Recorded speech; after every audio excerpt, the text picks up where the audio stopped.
Order! Order! You are an incorrigible delinquent at times. Behave yourself, man!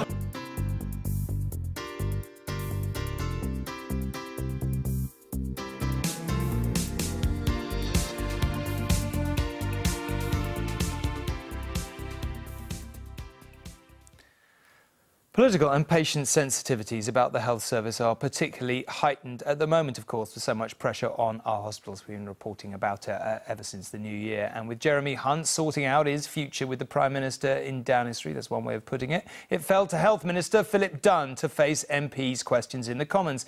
He didn't exactly cover himself in glory, I think it's fair to say, when he replied to one by saying there are seats available in most hospitals, even when there aren't beds.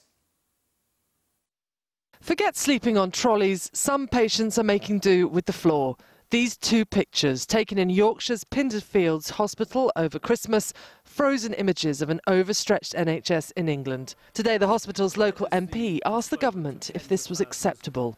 These were poorly people in chairs, waiting for hours, not being given a bed or a trolley. What I didn't hear in his response was an apology. The minister apologised, but nonetheless suggested hospital seats as good as beds. There are seats available in most hospitals where beds are not available, and I can't comment individually on what happened in her case, but I agree with her, it is not acceptable.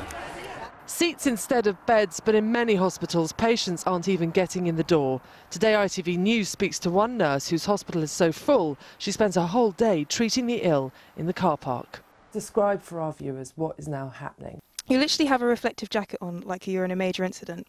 You spend your time going in and out of ambulances, it's very cold out there, and then in and out of the department to find different people. You even have a headset on so you can escalate your concerns.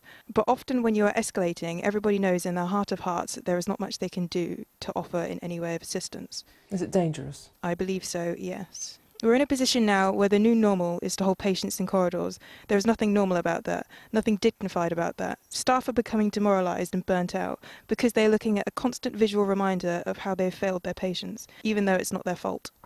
There are problems for Scotland's health service too. Today, Nicola Sturgeon visited Glasgow's ambulance call centre. The First Minister apologised for lengthy delays in treatment over Christmas, but the technology did not play ball. Hello.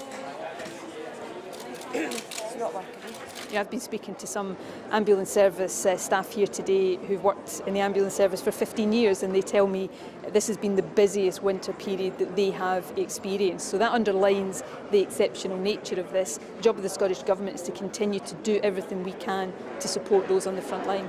On Thursday, December's A&E waiting times are published, adding numbers to the stories of patients thinking they're going to hospital, yet not even getting in the door. Allegra Stratton, News at 10.